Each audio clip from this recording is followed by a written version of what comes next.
All right, welcome back, guys. Sean with Blue Ridge. Um, I wanted to take some time in this video due to a patron comment regarding bicentennial coinage, and the big reason why that this is coming up is because the 2026 semi-quincentennial, the 250th event, is coming up here in less than a year. T minus 11.3 months, I guess you could say, um, before some eventual fireworks. But our viewer wanted to know, Blue, I've heard that other people are saying that we should start hoarding 1976 bicentennial coinage. Is there any truth to this? And should I even participate in it? Um, Now, the kind of the short answer is no. All right, I'm gonna get into that here momentarily, and then talk about various things at work. Some people will say, "Well, shoot, yeah, bicentennial coins are getting kind of like the second wind because of the upcoming 250th anniversary." And while that might be true, while market data online, like on eBay and various other sites, might suggest that there is a little bit more desirability for bicentennial coinage, let's keep in mind that the coin was popular all along since its release. We could pick to various time periods in our life between 1976 to right now, and you can make the argument that the coins were awesome. It could be 1984, and you came across one of those. It's to a lot of people, and for the professional numismatists out there, they have called the bicentennial quarter, for example, kind of like a circulating modern commemorative, and that's what it really is, because the design and how it's built, would be suited for a modern commemorative. Sure, they could have made one in silver. They could have made one, with like three different reverses on the things. But instead they did this whole program that is basically anchored by the circulating coinage. What can we do to the current coins where we could pay whatever homage that we wanted to do for the 200-year anniversary, all the while do something cool and neat and different on the reverse of them? The the collectible industry was not as diverse as it is today. The mint had produced various different types of coins for the bicentennial. They had a quarter, and by the way, while we're talking about the coins respectively, the bicentennial quarter, just the circulating clad versions, 809 million were made from the Philadelphia Mint, and then coming in right next after that, not too much more, 860 million, and then there, it's some change for the Denver minted coin. All right, and then they also produced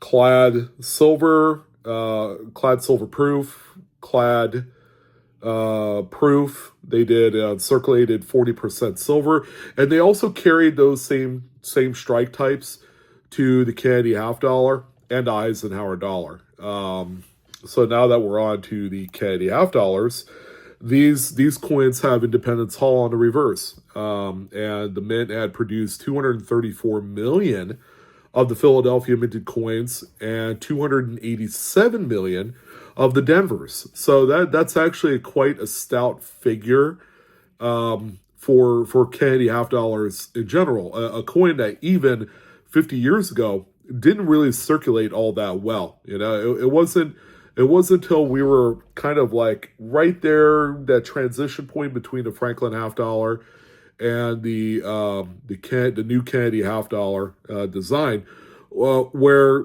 the usefulness of the 50-cent piece kind of went away. All right, and from that point forward, a lot of what you do see and hear about the usefulness of half dollars was basically at casinos. at casinos, and that was it.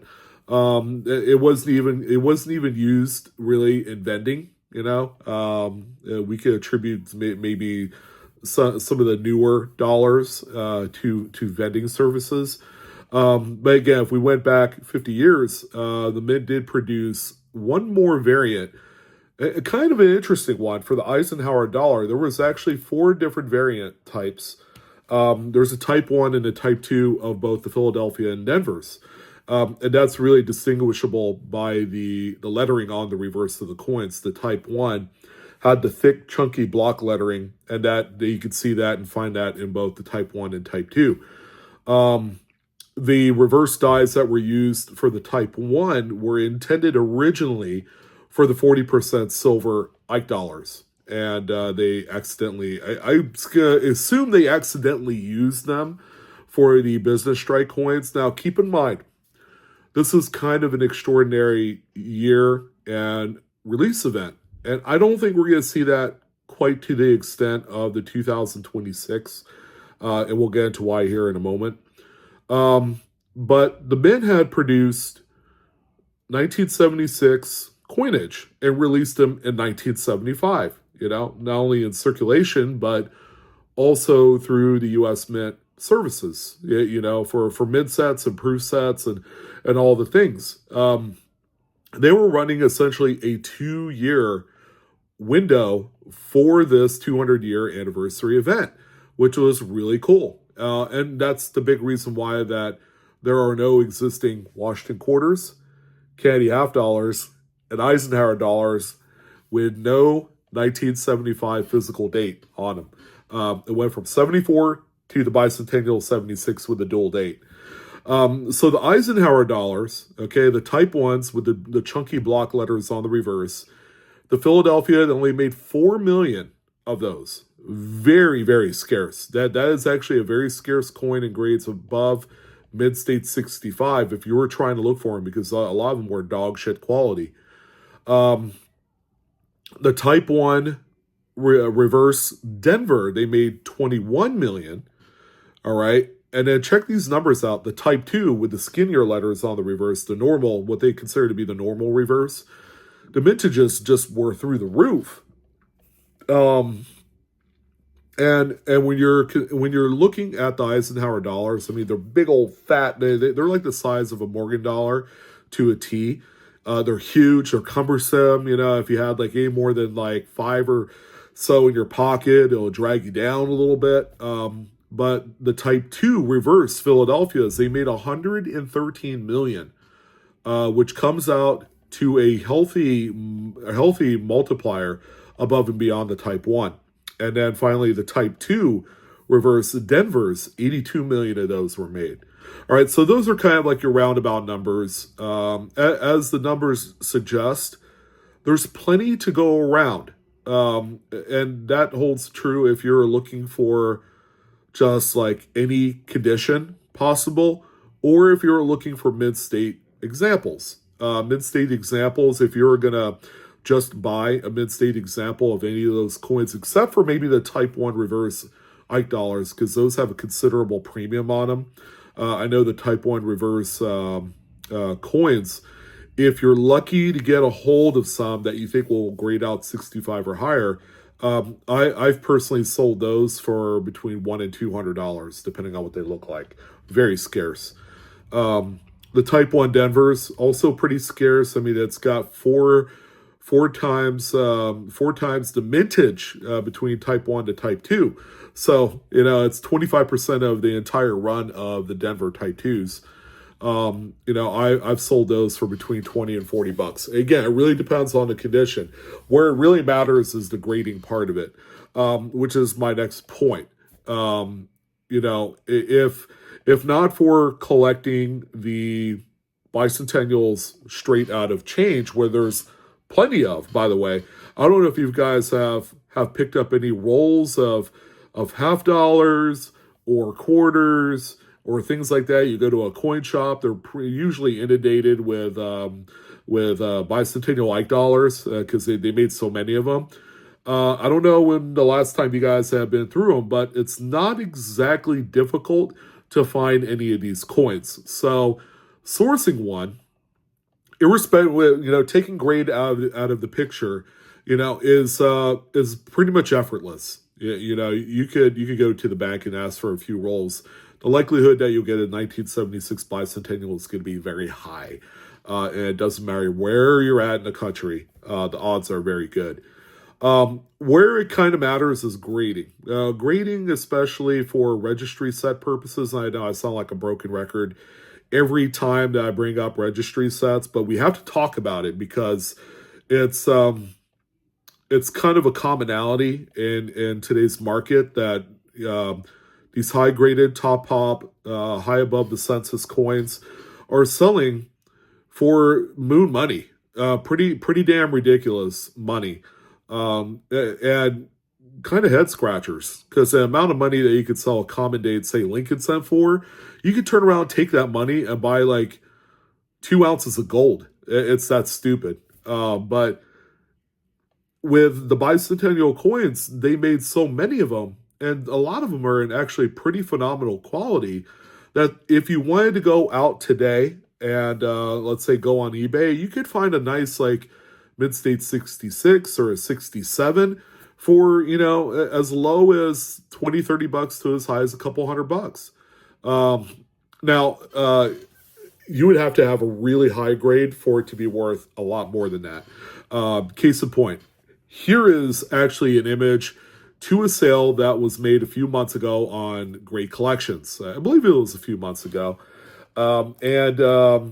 Actually, not even a few months. It was actually in this calendar year, 2025, back on January 5th. This one right here, I even put this one in the Monday Market Report for that particular week. Graded out mid-state 68 and had a QA sticker, which is very similar to CAC. That's mostly for like modern coins. But this one right here ended up selling a few dollars shy of $2,600. So where it gets really valuable is at the very top, the very top, highest grade possible. That these particular pieces are going to end up in some registry set for Washington quarters specifically, and that's kind of like that's the ceiling on these. But getting back to the very beginning, now that we've gone through all of the data and all that stuff, is it worth it today? Because we know that the 250th anniversary is knocking on the door. No, it's not worth it unless you wanted to invest in a couple of inexpensive pieces. Me personally, I have an affinity for the 40% silver proof and uncirculateds. You can actually get a really nice high grade like mid-state 67, 40% Ike for not a lot of money, well south of $100. So that in of itself is probably all you guys need to know. Let's not try to kind of like lose our minds here and create this fictitious, blow up market that we all think should exist for these, because the sheer numbers of the mintage on all of these coins, it does not support a buyout of any stretch. So if someone says otherwise, or if you're seeing some weird shit happening on eBay, where people are throwing up their bicentennial quarter, for example, here's one that kind of like drives me crazy. Full rolls of circulated bicentennial quarters that people are trying to get $40 and $50 per roll for, is a lot of money. It's a total ripoff. That's 5x face value. And it just doesn't make any sense because I could spend an afternoon, go to the bank and pick up a bank box of quarters and assemble full rolls of bicentennial quarters myself. And, it's just, it wouldn't make any sense.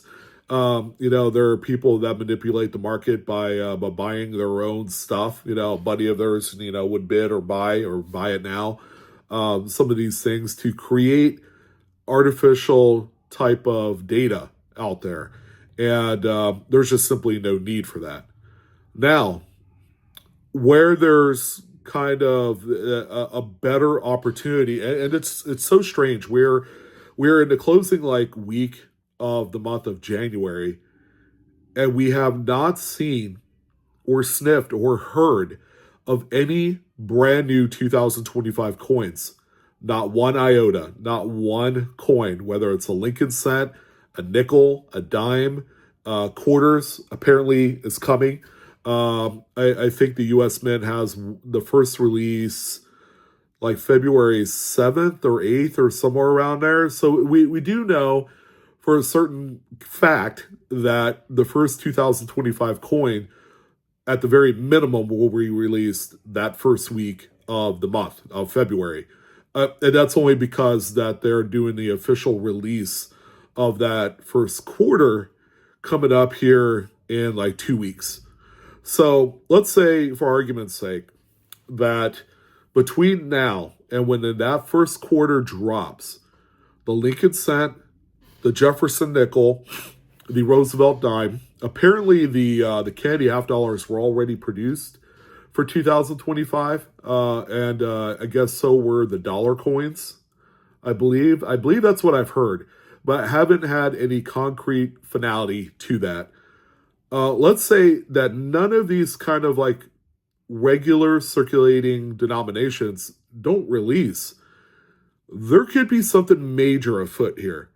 Most specifically, an underproduction of sorts of 2025 coinage, if and only if some of these normal mainstay denominations don't get released until after the first Washington quarter is released. That's going to be kind of like representing the latest that a brand new for the year circulating denomination has dropped. Would be mid-February, because we've seen in the past. So last year, the Lincoln cents actually dropped the second week of January. This year, nothing yet. And today's the, I believe, 23rd of the month. So yeah, it's kind of wild to think about. Um, so yeah, I mean, if we're kind of like revisiting 1975, and the Mint decides to kind of follow in the footsteps of how they proceeded with this upcoming event, the 250th anniversary or the bicentennial, if we are going back in time. They will produce very little of the newer coins in lieu of really focusing in on the project itself, which is what they did in 1975. And that's why they didn't release, a 1975 quarter, half dollar, or dollar, because they pushed them into mid sets and proof sets and circulated them out. So yeah, I mean, yeah, I think there's a lot more going on with the actual 2025 coinage that could be compelling for a lot of collectors, for a lot of flippers. God forbid that they don't produce a whole lot of the nickel again for 2 years in a row. Can you imagine if they only did like 10 or 15 million um, of each one of the P&D Mint nickels this year? Everybody's going to be fighting for them. They're going to be fighting for them because they're going to flip them. And, the 2024 Denvers, which have finally been sealed in stone at a mintage of right around 33 million, is the lowest mintage since 1958, ladies and gentlemen. So, I mean, yeah, it could get pretty freaking wild here if we don't see any 2025 branded Lincoln cents, J Nicks, Roosevelt dimes, quarters. I don't think we have to really worry about because they have one whole year of American women pieces to drug out to circulation. It's just I don't know. I'm feeling like there's something going on that's going to be a pretty big event, and people are going to know about it.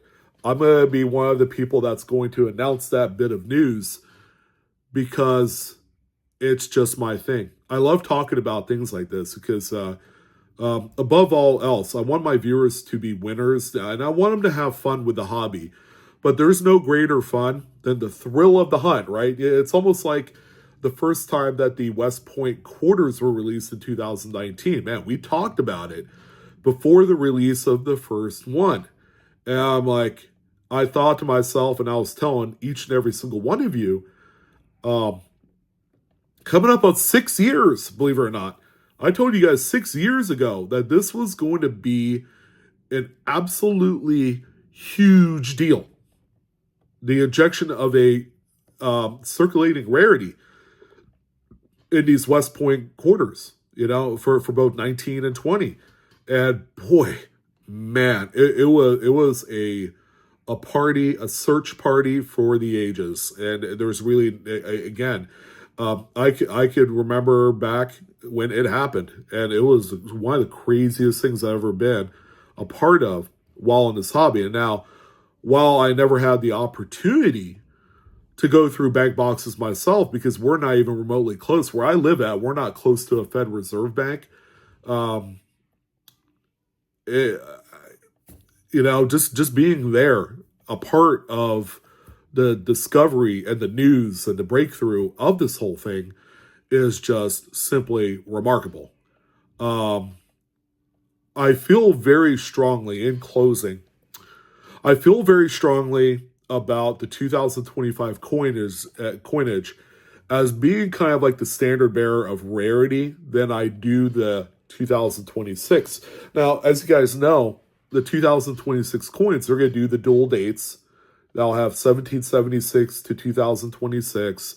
They're going to have the dual dates on all the coins. They're going to redesign the Roosevelt dime, and all that stuff. But again, ladies and gentlemen, as big as this is going to be, that they're going to produce these into oblivion. There's going to be billions of bicentennial coinage that's going to be out in circulation. And, that's going to be awesome. But I think I have more of a vested interest in what is going to be happening here and now in 2025 if all they're doing is concentrating on the semi-quincentennial event stuff.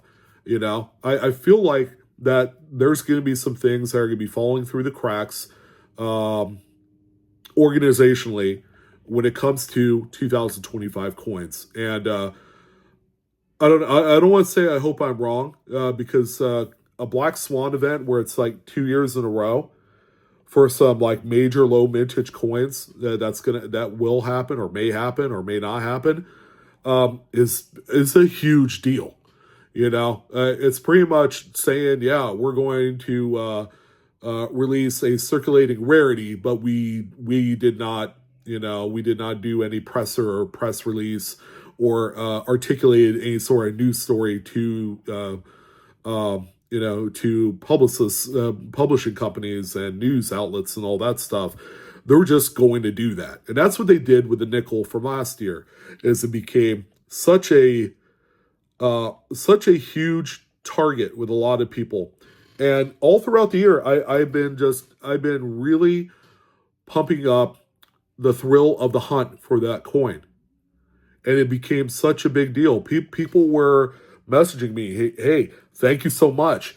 I found a full bank box of 2024 nickels, and they ended up selling them for, one guy had a full Denver box that he ended up selling, I believe, for right around $10,000 in August. And it's cool. He even wanted to kick me back a little bit. I'm like, no, don't do that. Enjoy it. Enjoy it. You don't need me.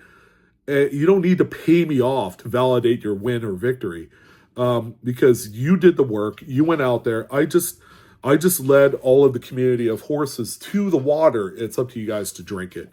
And again, I'm going to be doing a lot of that same thing here in 2025. Again, I'm a little bit kind of jaded and a little bit foggy up here in the dome piece here about what might transpire this year. It's kind of crazy, but at the same time, with how quickly news spreads and all that, it's just there's a lot of uncertainty, and people don't like uncertainty. At the end of the day, it jostles them. It makes them feel uneasy. But this is kind of like that good uncertainty. Like, there's something big waiting on the wings that could impact everyone and change lives. Like that guy that found that 2024 D Jefferson Nickel bank box. $10,000 is life-changing money. It can be. You can't retire, but you can sure as hell pay off some debt, and do right by you, with that kind of money. There's a lot of things you can accomplish with 10 grand. Go on vacation with your significant other, your spouse. And let's see what's going to happen here this year. I mean, we've seen some pretty remarkable stuff here the last few years. The end of Star Note production for the currency side is one of the biggest pieces of news just in this millennia alone. So within the last 25 years, and there's going to be more to come. We're only a quarter of the way through this century, and yeah, it's just going to continue to go bonkers. I don't know. We'll see. But I want you guys to keep your eyes open, your ears alert and open on everything, especially on this year's coinage. 2026 will take care of itself, and it's going to get more new people into the hobby, and it's going to be a newsworthy event, to be sure. But on the kind of like outside layers that we don't really examine too much, 2025 is it. It really is. This is kind of like where the rubber meets the road. So that's what I wanted to talk about. Thank you to the person that submitted that question via email about bicentennial quarters. Again, buy it if you love it. Don't overspend, and don't go hoarding them, because at the end of the day, they're still worth 25 cents. And circulated examples are worth about face value. All right, so that's it, guys. Love you. Peace. Don't forget to like, share it, subscribe, hit that bell for the good old instant notification. And I will see you guys on the next coin video. So long.